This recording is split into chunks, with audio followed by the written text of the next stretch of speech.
Morning students. उससे पहले देखो, सबसे पहले हमने पढ़ा वाच्य। आज मैं थोड़ा सा आपको रिपीट कर देती हूँ। वाच्य का अर्थ क्या बताया था मैंने? बोलने का विषय, ठीक है। फिर उसके बाद मैंने बताया था वाच्य की परिभाषा कि क्रिया के जिस रूप से यह पता चलता है कि क्रिया कर्ता के अनुसार हो रही है, कर्म के अनुसार हो रही है या भाव के अनुसार, उसे क्या कहते हैं? वाच्य कहते हैं। फिर मैंने बताए थे भेद। मैंने बताया था आपको दो भेद बताए थे, कृत्रिवाच्य और अकृत्रिवाच्य, है ना। फिर अकृत्रिवाच्य के फिर मैंने आपको दो भेद बताए थे। एक तो था आपका कर्मवाच्य और दूसरा भाववाच्य। मैंने आपको एक बात और बताई थी कि आपको कई जगह वाच्य के तीन भेद मिलेंगे, जो एक तो हो गया कृत्रिवाच्य, एक हो गया कर्मवाच्य और एक भाववाच्य, ठीक है। तो आप उसमें कृत्रिवाच्य, कर्मवाच्य और भाववाच्य, ऐसा कोई प्रश्न अभी तक नहीं पूछा गया है कि वाच्य के कितने भेद होते हैं। तो आप वाच्य के तीन भेद होते हैं, कृत्रिवाच्य, कर्मवाच्य और भाववाच्य। वैसे तो कृत्रिवाच्य यानी मैंने आपको बताया था कि जिसमें कर्ता की प्रधानता नहीं होती वह कृत्रिवाच्य होता है। उसमें के अंतर्गत दो वाच्य आते हैं, कर्मवाच्य और भाववाच्य। फिर मैंने आपको कर्मवाच्य की परिभाषा बताई थी, उसके प्रयोग स्थल बताए थे और कर्मवाच्य किन किन परिस्थितियों में, कैसी कैसी स्थिति में कर्मवाच्य का प्रयोग किया जाता है, उसके साथ कौन सी क्रिया आती है, क्रिया कर्मक आती है या सकर्मक। तो इसमें वाच्य में जो कर्मवाच्य होता है उसमें क्रिया कैसी होती है? हमेशा सकर्मक क्रिया होती है, ठीक है। उसके प्रयोग स्थल बताए थे कि कौन कौन स्थितियाँ बताई थी, कंडीशन बताई थी कि कहाँ कहाँ पर कर्मवाच्य का प्रयोग किया जाता है। जब कर्ता प्राय गुण या लुप्त होता है तब कर्मवाच्य का प्रयोग किया जाता है। आज्ञा अनुमति के लिए कर्मवाच्य का प्रयोग किया जाता है। और कृत्रिवाच्य में क्रिया कैसी आती है? अकर्मक और सकर्मक दोनों आती हैं। फिर मैंने आपको बताया था भाववाच्य। भाववाच्य में क्रिया हमेशा कैसी होती है? अकर्मक होती है। फिर मैंने इनकी परिभाषा बताई आपको भाववाच्य की। फिर भाववाच्य के भी प्रयोग स्थल मैंने आपको बताए कि कहाँ भाववाच्य का प्रयोग किया जाता है। एक प्रश्न तो आपका यहाँ से बनेगा कि आपको सेंटेंस दे दिया जाएगा, कोई भी एक सेंटेंस दे दिया जाएगा और आपसे पूछा जाएगा वाच्य भेद बताइए।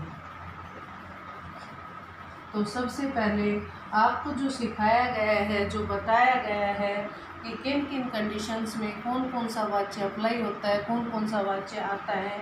एक प्रश्न तो बनता है आपका यहाँ पर, प्रश्न आपके यहाँ पर बनते हैं 3 नंबर के, पर अब हो गए 4 नंबर का। 4 × 12 4 × 16 यानी 4 टॉपिक हैं आपकी ग्रामर में और हर टॉपिक में से 4 नंबर का एक प्रश्न आता है।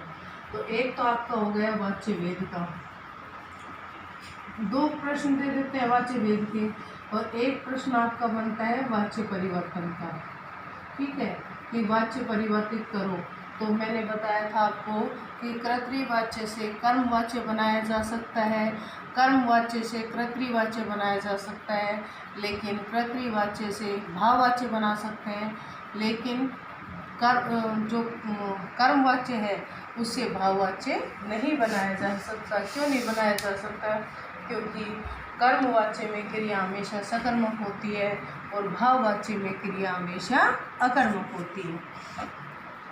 फिर मैंने आपको बताया था कि कृत्रिवाच्य से जब हम कर्मवाच्य बनाएंगे तो उनके लिए कौन कौन सी कंडीशन हमें अप्लाई, कौन कौन सी शर्त या कौन कौन से नियमों का पालन करना पड़ेगा। तो वो भी मैंने बताया था कि क्रिया को सामान्य भूतकाल में बदल लिया जाता है, क्रिया का जो धातु रूप है जा वो जोड़ते हैं, तीसरा मैंने बताया था कि जब कर्तृवाच्य से कर्मवाच्य बनाते हैं तो कर्ता जो होता है उसे कर्म बना दिया जाता है।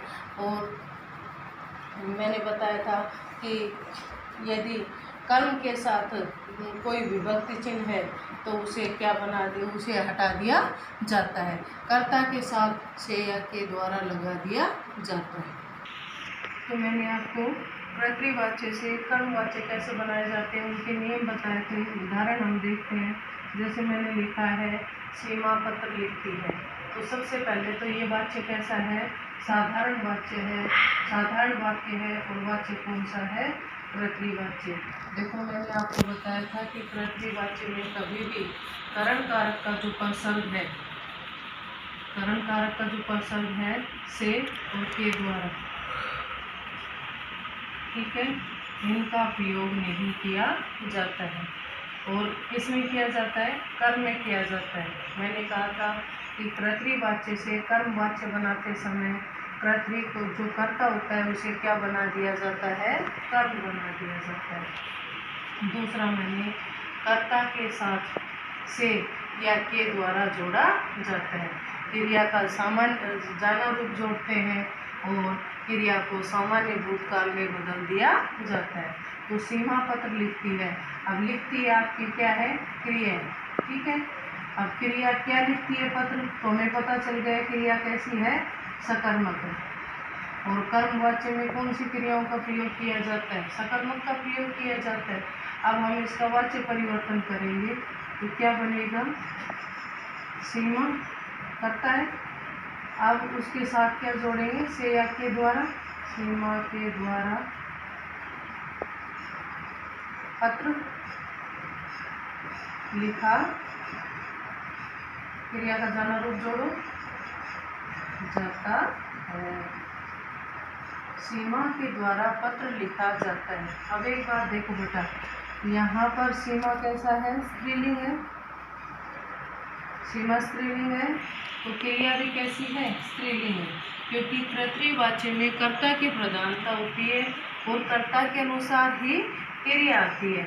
मैंने बताया भी था, सीमा यहाँ स्त्रीलिंग है तो कर्ता के अनुसार यहाँ पर क्रिया आ रही है। अब हमने जब इसको कर्मवाच्य में परिवर्तित किया तो सीमा क्या है, स्त्रीलिंग है, लेकिन यहाँ क्रिया देखो, पत्र क्या है, पुल्लिंग है, तो क्रिया भी कैसी आ रही है, पुल्लिंग। यहाँ पर जो क्रिया है वह सीमा के अनुसार नहीं आ रही, वह किसके अनुसार आ रही है, पत्र के अनुसार आ रही है। और मैंने आपको बताया भी था कि जो कर्मवाच्य होता है उसमें हमेशा क्रिया सकर्मक होती है और कर्मवाच्य में कर्म की प्रधानता होने के कारण जो क्रिया होती है वह कर्म के अनुसार आती है। दूसरा उदाहरण हम देखते हैं, महिलाएं गीत गा रही हैं। अब महिलाएं बहुवचन है तो यहाँ देखो गा रही है, ये आपकी क्रिया है, ये कर्ता है और ये आपकी क्या है, क्रिया, ठीक है। तो यहाँ कर्ता एक वचन है या बहुवचन है, बहुवचन है, तो यहाँ क्रिया भी कैसी आ रही है, बहुवचन आ रही है। अब देखो यहाँ क्रिया कर्ता के अनुसार आ रही है, इसलिए कर्तृवाच्य। जब हम इसका कर्मवाच्य बनाएंगे तो वाच्य परिवर्तित करो आप, महिलाएं, महिलाओं, महिलाएं, यहाँ हो जाएगा महिलाओं द्वारा गीत गाया जा रहा है। अब देखो महिलाएं गीत गा रही हैं, महिलाओं द्वारा गीत गाए जा रहे हैं या गीत गाया जा रहा है। तो गीत एक वचन, क्रिया भी कर्म के अनुसार। यहाँ पर पहले वाली स्थिति में जो क्रिया है वह कर्ता के अनुसार आ रही है, न कि कर्म के अनुसार। लेकिन जब हमने इसका वाच्य परिवर्तन किया तो वाच्य परिवर्तन में क्या हो रहा है, महिलाओं द्वारा गीत गाया जा रहा है। तो यहाँ पर, और अगर हम इसका बहुवचन भी बना सकते हैं, गीत गाए जा रहे हैं, तो गीत गाए जा रहे हैं, तो भी आपका क्या होगा, गीत के अनुसार ही क्रिया बदल रही है, महिलाओं के अनुसार क्रिया नहीं बदल रही है। तीसरा देखो, वह दिन में फल खाता है, वह क्या है, पुल्लिंग क्रिया, पुल्लिंग, ठीक है, कर्ता के अनुसार क्रिया आ रही है। लेकिन जब हम इसका वाच्य परिवर्तन करेंगे तो क्या करेंगे, वह क्या बन जाएगा, उसके द्वारा, उसके द्वारा या उससे, उसके द्वारा हो सकता है, या दूसरा क्या हो सकता है, उससे। वह किस में परिवर्तित हो जाएगा, उसमें। तो वह उसके द्वारा या उससे, उसके द्वारा या उससे, मैंने बताया दोनों सिचुएशन लग सकती हैं। उसके द्वारा दिन में फल खाया जाता है। तो आपने इन सभी उदाहरणों में देखा कि जो क्रिया है वो किसके अनुसार परिवर्तित हो रही है, कर्म के अनुसार परिवर्तित हो रही है। ऐसी स्थिति अब हम आगे देखेंगे कि कर्तृवाच्य से भाववाच्य बनाना।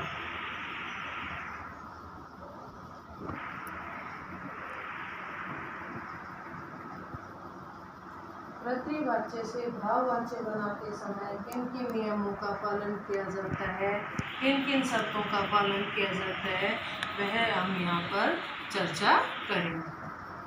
बच्चे से भाववाच्य बनाना। अब इनके लिए कौन कौन सी शर्त या नियम होती हैं। पहले तो क्या होगी, वही है कि यहाँ पर क्या होता है, सबसे पहले तो क्रिया को भी कर्ता मान लिया जाता है।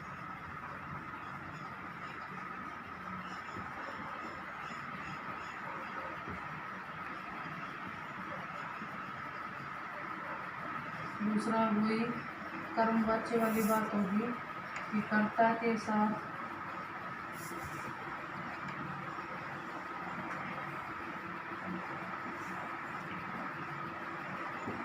से या के द्वारा का प्रयोग किया जाएगा।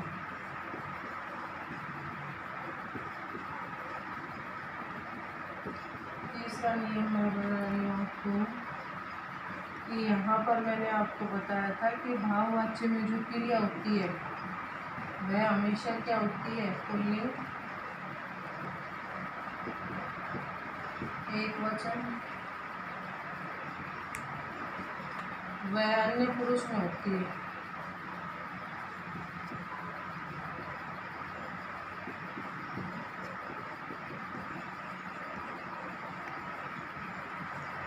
तो हम वाच्य परिवर्तन किससे कर रहे हैं, कर्तृवाच्य से। जब कर्तृवाच्य से भाववाच्य बनाएंगे तो हम क्या करेंगे, कर्ता की जो क्रिया होगी उसके साथ जाना रूप जोड़कर उसे, ये जो कर्ता की जो क्रिया होगी, जिस काल में इसकी क्रिया होगी उसी काल में क्या करेंगे कि उस जाना रूप को जोड़कर एक वचन, पुल्लिंग,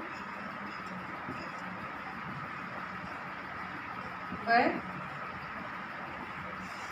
अन्य पुरुष में बदल देंगे,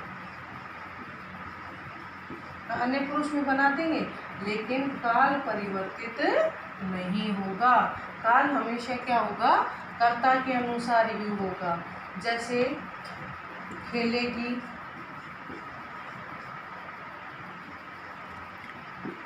या खेलेगी, खेला जाएगा,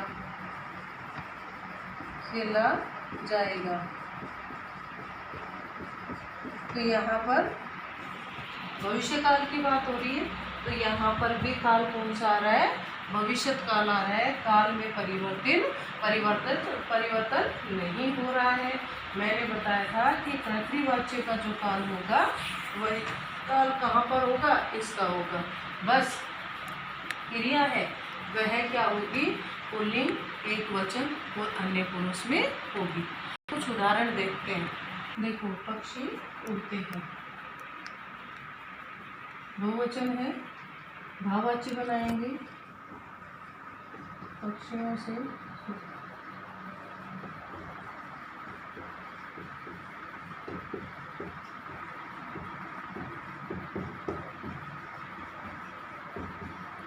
उड़ा जाता है, काल परिवर्तित नहीं हुआ। आओ अब दौड़े, आओ अब दौड़ा जाए। तीसरा देखो, मोर नहीं नाचते, मोरों द्वारा नाचा नहीं जाता। अब इनमें देखो, सब में किसी की प्रधानता हो रही है, पक्षियों से उड़ा जाता है, अब दौड़ा जाए, मोरों द्वारा नाचा नहीं जाता। यहाँ नहीं में मैंने बताया था असमर्थता का भाव पैदा हो रहा है, और जहाँ असमर्थता होती है वहाँ पर नहीं का प्रयोग किया जाता है। तो ये सारे किसके उदाहरण थे? भाववाच्य के उदाहरण थे, जो पृथ्वीवाच्य से भाववाच्य बनाए गए हैं। देखो यहाँ पर ये जो वाक्य हैं सारे के सारे, ये किसके उदाहरण है? पृथ्वीवाच्य के। मैंने आपको बताया था कि नियम जो हम पढ़ रहे हैं वो पृथ्वीवाच्य से भाववाच्य बनाने के पढ़ रहे हैं।